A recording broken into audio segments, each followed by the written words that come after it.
How's it going, everyone? Welcome back to another video. I'm your host, Adrian Wood, and the Green Bay Packers have finally signed a wide receiver in Sammy Watkins.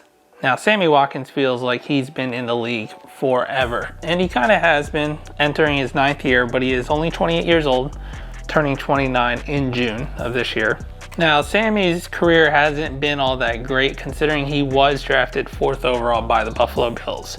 He's jumped around from team to team, being from the Bills over to the Rams, the Chiefs, and the Ravens last year. He's only had 1,000-yard receiving here, and he hasn't lived up to a 4th-round draft grade. He's not considered a bust, but he's definitely not living up to his draft stock. Now, Sammy Watkins wasn't really on my radar of top 5 receivers that we should go after in free agency. If you didn't see that list, check it up here. But I am actually really fine with this trade. He comes at a low hit to the salary cap. It's a 1-year deal of a maximum of $4 million. So very minimal hit to the cap room, especially if we try to go for the actual free agencies that I wanted to go to. Then those people would probably cost a lot more, especially if Jarvis Landry is really asking for $20 million a year. I'll take $3 or $4 million a year over $20 million. Sammy Watkins, he has shown flashes. The potential is there. He's taken over week 1 games. Easy. He's taken over playoff games. He did it with the Chiefs.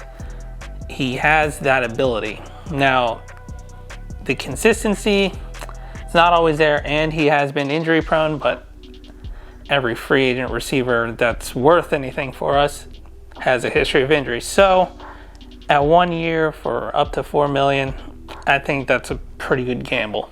So either he does nothing for us, or he has a couple good games and it's a low cost of $3 million, doesn't hurt us in the future, or he becomes a very integral part, especially if we get to the playoffs, into a deep playoff run, and he just takes over games. Also, getting Sammy Watkins helps with taking the top off the defense.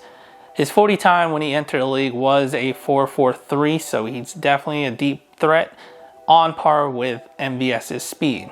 Now, I'm not saying he completely solves all of our Devontae Adams trade. He replaces him. No, not even close. But it is a step in the right direction, because we could not just depend on Allen Lazard and Randall Cobb and Amari Rodgers. We needed someone to play outside that can extend the field. And even with this signing, I still believe that the Packers should go for a wide receiver in the first 2 rounds.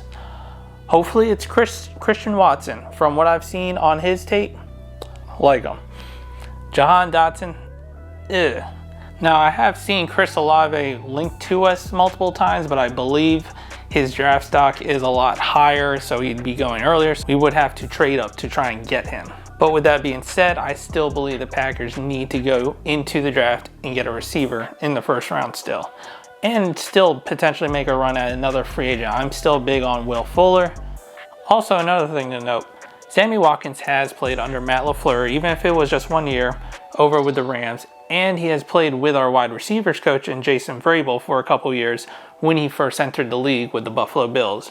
So both of those coaches have a very good idea of what Sammy Watkins could be and how to possibly utilize them in our offense. And of course, with the draft a couple weeks away, we'll see where the Packers actually go and have a better idea of where our roster, how it's going to play out. Now, of course, if you like the video, just hit the like button. Subscribe to the channel if you like the videos. Check out my other videos. And let me know if you like Sammy Watkins being signed by our team, if we think it's a bad idea, and who we should possibly go after. Last but not least, go Pack Go.